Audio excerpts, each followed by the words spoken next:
नमस्कार दोस्तों। आज हम बात करने वाले हैं ओवर थिंकिंग के बारे में। ओवर थिंकिंग हम सब करते हैं। कोई आने वाले कल के विचारों में डूबा रहता है तो कोई बीते हुए कल में अटका रहता है। हमें पता भी नहीं चलता कैसे हम एक विचार से दूसरे विचार पे, दूसरे से फिर तीसरे पे इन विचारों की दुनिया में अटक जाते हैं। पर यहाँ आपको ये समझना होगा, हर एक थिंकिंग को आप ओवर थिंकिंग नहीं कह सकते। दोस्तों, एक है थिंकिंग जिसमें आप सोचते हैं, उसके बाद आप किसी परिणाम पर पहुंच जाते हैं। दूसरा होता है बेवजह सोचते रहना, और इससे ना तो आपको कोई रास्ता मिलता है और ना ही कोई परिणाम। इसे ही ओवर थिंकिंग कहते हैं। तो दोस्तों, शुरुआत करते हैं ये जानने से ज़्यादा सोचना है क्या। ज़्यादातर व्यक्तियों का जो मन है वो बंदर की तरह है। अभी एक पल यहाँ है तो दूसरे पल कहीं और होगा। यदि आपको लगता है आपका दिमाग बंदर की तरह नहीं है, बंदर की तरह हरकतें नहीं करता, तो आप कुछ देर आंख बंद करके किसी एक विषय पर चिंतन या ध्यान लगाएं, तो आप देख पाएंगे आप कुछ और करने बैठे थे, लेकिन आप कभी भूतकाल में पहुंच गए, कभी भविष्य में पहुंच गए। आपके दिमाग में कभी कुछ विचार आएगा, कभी कुछ विचार आएगा, और ये चीज़ आपकी ऊर्जा को खाती है, आपकी ताकत को नष्ट करती है। भूत भविष्य के बारे में अत्यधिक सोचना ही ज़्यादा सोचने की बीमारी है, यानी ओवर थिंकिंग। ज़्यादा सोचने के कारण क्या है, इसलिए सबसे पहले हम उन दो कारणों को जान लेते हैं जिसके कारण ओवर थिंकिंग व्यक्ति करता है, यानी ज़्यादा सोचने लगता है। ज़्यादा सोचने के दो कारण हैं, भूत और भविष्य। भूत और भविष्य, इन दो कालों में घूमते रहने के कारण व्यक्ति नकारात्मक विचारों से भरा रहता है। चिंता, तनाव, अनिद्रा, असफलता, निराशा उसको घेर लेती है। तो दोस्तों, सबसे पहले हम बात करते हैं भूतकाल के बारे में, यानी भूत के बारे में उदाहरण से समझिए। मान लीजिए भूतकाल में आपकी किसी से लड़ाई हो गई और उसमें हाथापाई भी हो गई। अब आपके दिल में वो बात लगी हुई है, उस व्यक्ति ने मुझे ऐसा कैसे बोल दिया, उसने मेरे ऊपर हाथ कैसे उठा दिया। अगर अब की बार मुझसे वो लड़ेगा तो मैं उसको अच्छे से बताऊंगा और उसे अच्छे से मज़ा चखा दूंगा। और इसी उधेड़-बुन में आपकी रातों की नींद भी उड़ जाती है, क्योंकि आपने भूतकाल में हुई उस घटना को काफ़ी मजबूती से पकड़ा हुआ है और उस घटना को भूल ही नहीं पा रहे हैं। एक महान क्रांतिकारी हुए हैं, ब्रह्मचारी राम प्रसाद बिस्मिल जी। एक बार नदी के किनारे ध्यान कर रहे थे। उनके ऊपर उनके मित्र ने गोली चला दी। बिस्मिल जी को गोली नहीं लगी और वो वहाँ से बचकर निकल आए। इसके बाद उनके मन में बदला लेने की भावना उत्पन्न हुई और इसी कारण उन्हें बुखार आया, जो उतरने का नाम ही नहीं लेता। बिस्मिल जी ने वो घटना अपनी माँ को बताई। माँ ने बोला, उसे माफ़ कर दो, तुम ठीक हो जाओगे। बिस्मिल जी ने उसे क्षमा कर दिया और बिस्मिल जी ठीक हो गए। इस सत्य घटना से हम समझ सकते हैं, अत्यधिक क्रोध में सोचते रहना हमारा विनाश करता है। अब हम बात करते हैं दूसरे कारण, यानी कि भविष्य का कारण। मान लीजिए आपके माता पिता ने आपको बचपन से कहा है आप डॉक्टर बनेंगे, पर जैसे जैसे आप बड़े होते जाते हैं आपकी रुचि टीचर बनने में बढ़ती जाती है। अब आपके माता पिता आपको डराना शुरू करते हैं आप डॉक्टर बनने पर ध्यान दें, पर आपका मन हमेशा से टीचर बनने का रहा है। आप हर वक्त भविष्य की चिंता में डूबे रहेंगे। आपको क्या करना चाहिए, जो आपके माता पिता कह रहे हैं या जो आपका मन कह रहा है।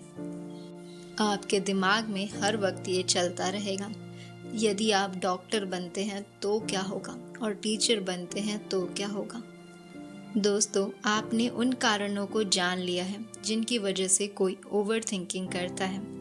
भूत या भविष्य, वर्तमान में कोई रहना ही नहीं चाहता।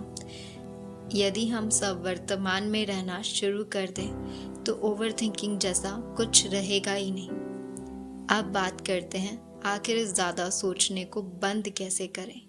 सबसे पहले मैं आपको ये बता देना चाहती हूँ, इस दुनिया में कुछ भी स्थायी नहीं है।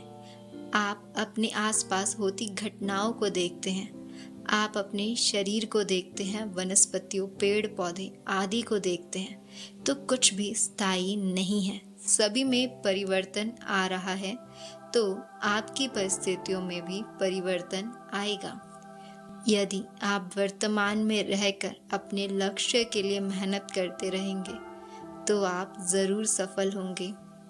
ओवर थिंकिंग को कम करने का पहला तरीका, सांसों को हल्का करना सीखें। अब आप सोच रहे होंगे ये सांस को हल्का करना क्या है। जब आप अपनी सांसों को पकड़ना सीख जाएंगे तो आप जान जाएंगे कि जब भी आप ओवर थिंकिंग करते हैं यानी ज़्यादा सोचते हैं, जब भी आप गुस्सा करते हैं, जब भी आप लोग लालच में फंसते हैं, तो आपकी सांसों की जो सामान्य अवस्था है वो बिगड़ जाती है। वो अपने स्वभाव से कुछ तेज़ हो जाती है और बहुत तेज़ भी हो जाती है। दिल की धड़कन भी बढ़ जाती है और आपकी ऊर्जा काफ़ी नष्ट हो जाती है। सांसों को हल्का करने के लिए सांसों का अभ्यास, आपको ये अभ्यास सुबह और शाम दोनों समय करना है, केवल 30-30 मिनट दोनों समय। ये 30 मिनट आपके जीवन को बदलने के लिए पर्याप्त है। सुबह और शाम के समय का चयन आप अपनी सुविधा अनुसार ही करें। मैं यहाँ आपको समय नहीं बताऊंगी क्योंकि आप अपने निजी जीवन के विषय में अच्छे से जानते हैं किस समय आपके पास समय है और किस समय आप व्यस्त हैं। ये आप देख लीजिए और अपने हिसाब से अपने लिए समय निकालें। अब आप अपने लिए एक शांत कमरा ढूंढें। शांति से कमर गर्दन सीधी कर बैठ जाएं। बैठ नहीं सकते तो लेट जाएं, लेकिन सीधा लेटना है। अब आप जब भी सांस लें या सांस छोड़ें उसको ध्यान से देखें, सांस की गति कितनी है। धीरे धीरे जैसे आप सांस अंदर लेंगे तो उसकी ठंडक को महसूस करें अपने गले में, और जब आप सांस छोड़ें तब देखें किस तरह से आपका पेट अंदर की तरफ हो रहा है और सांस भरते समय किस तरह से आपका पेट फूल रहा है। आप ये सांस लेने और सांस छोड़ने के बीच अपने शरीर में हो रही सभी गतिविधियों पर नज़र डालें। धीरे धीरे ये क्रिया स्वाभाविक होती जाएगी, लेकिन कुछ समय आपको अपने आप को देना होगा। उसके बाद आप देखेंगे आपकी सांसें हल्की से हल्की होती जा रही है और मन भी शांत होता जा रहा है। ओवर थिंकिंग से बचने का दूसरा उपाय, मंत्र जाप। हमारे देश में बहुत बड़े योगी सन्यासी हुए हैं जिन्हें क्रांतिकारियों का गुरु भी कहा जाता है, क्रांतिकारियों का पिता भी कहा जाता है। उनका नाम था ऋषि दयानंद सरस्वती जी। एक बार ऋषि दयानंद से किसी ने पूछा, स्वामी जी नींद नहीं आती, क्या करें? स्वामी जी ने बताया, प्रयास करो, पूरे दिन गायत्री मंत्र का जाप मन ही मन करते रहो और रात्रि को जब सोने जाओ तो ओम का जाप करो, क्योंकि ओम छोटा अक्षर है और वेदों के बताए अनुसार ईश्वर का मुख्य नाम भी ओम है, और ऐसा करने से आपको जल्दी नींद आ जाएगी। इसके अभ्यास के बाद केवल नींद ही अच्छी नहीं आएगी, बल्कि आपका पूरा जीवन ही बदल जाएगा। जब आप सुबह उठेंगे तो आप पाएंगे आपका शरीर ऊर्जा से भर चुका है, और कुछ दिनों के अभ्यास के बाद आप पाएंगे कि जब भी ओम का जाप शुरू करते हैं उसके बाद आपको नींद तो आ जाती है, परंतु जो आपका मन है वो उसी जाप में लगा रहता है, जिसके कारण आपके शरीर में ब्रह्मांड की ऊर्जा काफ़ी अधिक प्रवेश करती है, जो आपको ऊर्जावान बनाकर रखती है। तो दोस्तों, दूसरा उपाय यही है, जब आप सोने जाएं तो ओम का जाप करें। ओम का जाप करते करते ही आपको नींद आ जाएगी। यदि नींद नहीं आ रही तो भी आप पहले की भांति थकावट और चिंतित नहीं रहोगे। इसका तीसरा उपाय है वर्तमान में रहना सीखो। ये लिखना और बोलना कितना आसान है, वर्तमान में रहना सीखो। ये बात उस व्यक्ति से पूछनी चाहिए जो व्यक्ति ओवर थिंकिंग का शिकार है। क्या वर्तमान में रह पाता है? और सिर्फ उसी व्यक्ति से क्यों, हर एक इंसान से पूछना चाहिए क्या वो वर्तमान में रह पाते हैं? तो जवाब होगा बिल्कुल भी नहीं। हम लाख प्रयास करें वर्तमान में रहने का, परंतु सफल नहीं हो पाएंगे। तो फिर आपको सफलता कैसे मिलेगी? आप वर्तमान में कैसे रह पाओगे? ये तब संभव होगा जब आप 30-30 मिनट अपनी सांसों पर ध्यान लगाएंगे, यानी कि आप बताए गए उपाय नंबर 1 को अपने प्रयोग में लाएंगे। इस अभ्यास पर लगातार कार्य करते रहने के बाद आप वास्तव में वर्तमान में रहने की कला सीख जाएंगे। और जो मनुष्य वर्तमान में रहने की कला को सीख जाता है वो अपनी उन्नति दूसरे मनुष्य से अत्यधिक मात्रा में कर पाता है, क्योंकि वर्तमान में वो अपना भविष्य ही बना रहा है। वर्तमान में रहकर व्यक्ति न तो भूतकाल के बारे में सोचेगा ना ही भविष्य के बारे में, बस वर्तमान में ही जिएगा। यदि आप खाना खा रहे हैं तो उस समय खाने के स्वाद को महसूस कीजिए। यदि पानी पी रहे हैं तो पानी को गले से नीचे उतरते हुए महसूस कीजिए। यदि आप नहा रहे हैं तो पानी को शरीर पर अच्छे से महसूस कीजिए। इन उपाय से आपको काफ़ी लाभ होगा। इसका चौथा उपाय है स्वीकार करना सीखें।